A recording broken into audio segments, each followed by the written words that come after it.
Welcome back sa aking YouTube channel. So, andito guys ako sa bus. Yan, wala masyadong tao. Pupunta tayo ngayon sa Orchard. Ayan guys, andito na ako sa Orchard. So, from Thompson Plaza, bumaba ako sa Pilaki Plaza. Pero magmi-meet kami guys sa Somerset. Kasi yung bus na sinakyan ko, hindi ko alam kung mag-i-stop pa siya doon malapit sa may Somerset. So ayan, naglalakad tayo ngayon. So pumunta guys ako noong Sunday. Sunday yan guys. So hindi masyadong maraming tao kasi nga umuulan. Nandun sila siguro sa loob. Ayan, nakikita naman ninyo, basa ang sahig. Ayan, lakad-lakad lang tayo. Tapos nakita ko dito banda sa may isang shop, parang may sale, kaso ang mahal pa rin. So wala lang, lakad ulit tayo kasi yung aking kadate ay nag-iintay na daw. So ayan, so andito na guys ako sa may tapat ng Takashimaya. Tararan! Umuulan-ulan na guys, basa na ako. Yan, patawid na guys ako ng kalsada. Then finally andito na guys ako sa may Somerset kasi andito na daw siya, kaya dalian na natin ang lakad. Umuulan pati, tinatamad na ako magbukas ng payong. Guys, nakita na kami at andito kami sa restaurant. At ang pangalan ng restaurant ay Gangnam Story Korean Steamboat. At ayan nga si Dasam. Yan, habang ako may busy sa pagbibideo, kinakausap niya si Kuya. At so ayan, pumasok na kami. Sabi ni Kuya ay number 6 daw kami pupunta ang aming table. So yan, lakad-lakad lang. Siya pala ay si Dasam 7.7 guys. So ayan, umupo na po siya. Ayan, nakikita ninyo wala masyadong tao. At so ayan, dahil gutom na po nga kami dahil hindi pa kami kumain ng lunch and breakfast. So ayan po yung kanilang mga food. Ayan, may mga ano na yan. Yan, seafoods. Pili-pili lang po kayo. Tapos andun ang sausage, etc. Ganyan. So ito naman po yung aming soup. Dalawang klase po siya. Tapos ito po yung kinuha namin. Ayan. Ayan. Ito lang namin pakuluin. So ito na nga po. Lalagay na ni Dasam yung mga gulay-gulay. Dahil nga po gutom na nga po kami. Dahil hindi po kami kumain ng breakfast and lunch. Para po marami ang makain namin dito. Haha.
So, ito na nga guys. Nagsisimula nga guys kaming kumain yan ng sobrang init pa. Pero, grabe, gutom na talaga guys kami. Kahit mainit pa, sige, banat. So, ayan guys, humihigop na ako ng sabaw. Tinitikman ko na. Ako na yung tanggalin ko na.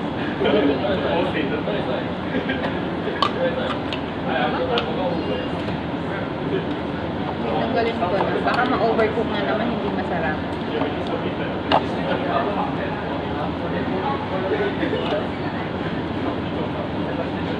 Aldin, para daw sa'yo to. Yung crab. Wala nga for you. O, yun daw ito. Pero ako na lang muna kakain. Ito daw mo nakakain para sa'yo. Pagbalik mo na lang dito sa Singapore, treat kita ng seafood buffet. Dito. Dito sa Gangnam. Gangnam ito ah. Pag buhay pa ako Char. Cheers. Happy birthday, ate. Thank you, thank you.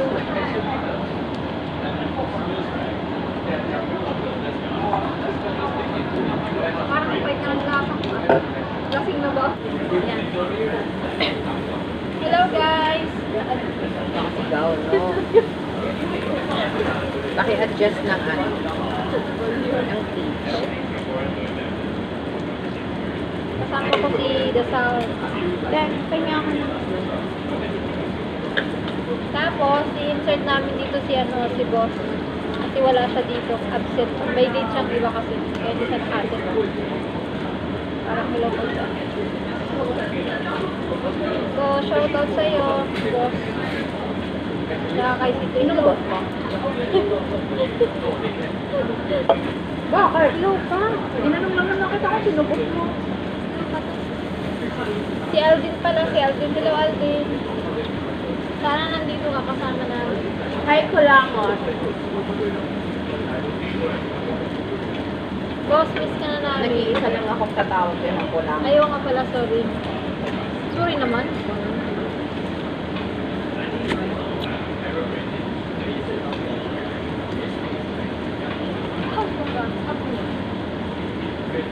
So,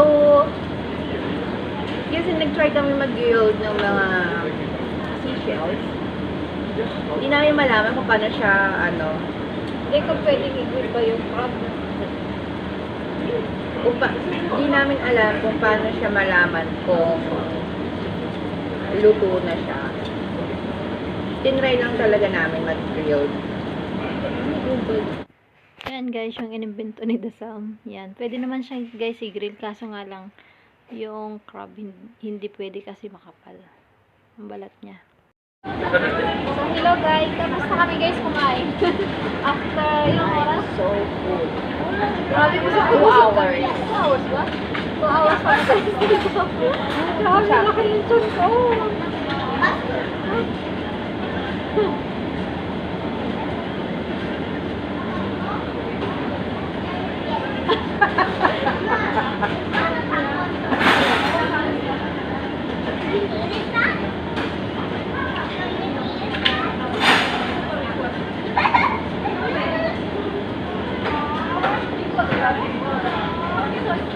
Oh yay!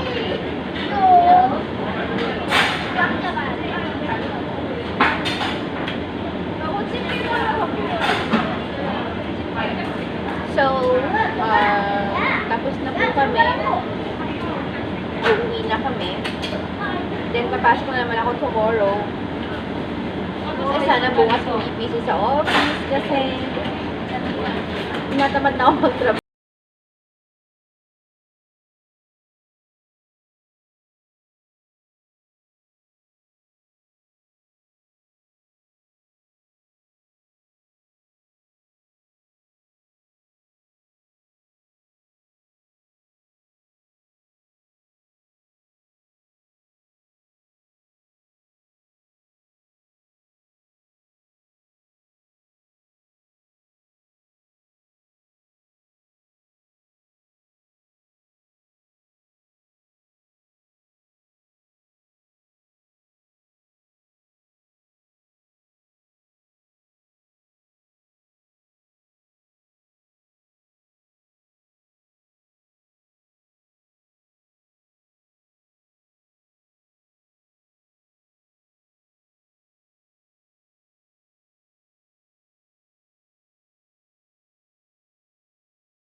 pwede nyo i-support si Cherry's Vlog. Saka siya po, just so, Minsan lang ako upload.